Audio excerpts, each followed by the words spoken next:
नमस्कार।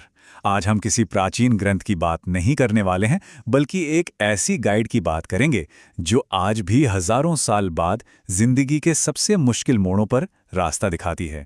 जी हाँ, हम बात कर रहे हैं श्रीमद् भगवद गीता की। ये हमें सोच के एक ऐसे लेवल पर ले जाती है जहां से हम कह सकते हैं कि खुद को सही मायनों में जान सकते हैं। तो इस सफर में हम क्या क्या देखने वाले हैं? देखिए, सबसे पहले हम चलेंगे अर्जुन की दुविधा पर। एक ऐसा कन्फ्यूजन, एक ऐसा संघर्ष जो कहीं ना कहीं हम सब महसूस करते हैं। फिर हम ये जानने की कोशिश करेंगे कि आखिर इस सारे संघर्ष की जड़ क्या है, और हाँ, गीता इससे बाहर निकलने का रास्ता कैसे दिखाती है।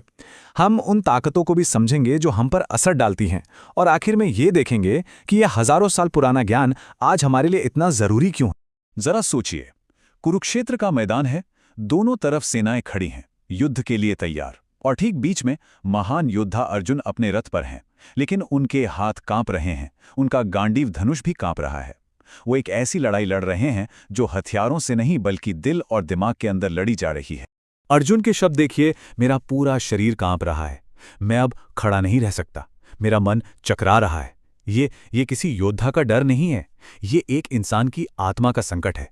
सोचिए, सामने अपने ही लोग हैं, अपने ही गुरु, अपने ही भाई, उन पर बाण कैसे चलाएं? ये ख्याल ही उन्हें अंदर से तोड़े दे रहा है। तो ये कायरता नहीं है, ये करुणा और कर्तव्य के बीच की एक बहुत ही गहरी कश्मकश है। और अर्जुन जो दलीलें दे रहे हैं वो बहुत गहरी हैं। वो सिर्फ इस लड़ाई के बारे में नहीं सोच रहे, वो सोच रहे हैं कि लड़ाई के बाद क्या होगा। वो कह रहे हैं कि अगर परिवार के बड़े बुजुर्ग ही मार दिए गए तो हमारी परंपराओं को कौन संभालेगा, और जब परंपराएं ही खत्म हो जाएंगी तो समाज में तो अधर्म ही फैलेगा, अराजकता आ जाएगी। वो देख पा रहे थे कि ये युद्ध सिर्फ जाने नहीं लेगा, ये तो एक पूरी संस्कृति की नींव हिलाकर रख देगा। तो अर्जुन की ये जो दुविधा है, ये सिर्फ उनकी कहानी नहीं है, ये हम में से हर उस इंसान की कहानी है जो कभी न कभी कर्तव्य और सही गलत के बीच में फंस जाता है। और यहीं से गीता हमें एक बड़े सवाल की तरफ ले जाती है। आखिर हमारे जीवन में, इस दुनिया में इतने संघर्ष की असली वजह क्या है? और इसका जवाब सिर्फ अर्जुन के लिए नहीं, हम सबके लिए। यहाँ एक बहुत बड़ा फर्क समझना जरूरी है। देखिए, कुरुक्षेत्र का युद्ध धर्म की स्थापना के लिए एक मजबूरी थी, एक आखिरी और बहुत दर्दनाक रास्ता था। अब जरा इसकी तुलना आज की लड़ाइयों से करके देखिए। आजकल के युद्ध किस लिए होते हैं? अक्सर लालच के लिए, ताकत की भूख के लिए, या फिर एक कट्टर सोच के लिए जिसे भाषा में सुविधा का धर्मशास्त्र कहा गया है।